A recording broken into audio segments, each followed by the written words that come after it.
সীমা আনুষ্ঠানিকভাবে দীপাবলি পিনাকি নন্দী উপস্থিত ছিলেন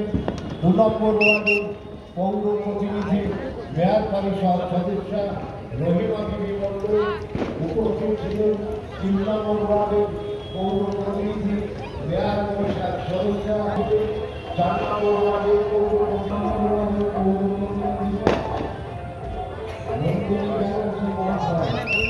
এছাড়াও অন্যান্য ব্যক্তিবর্গরা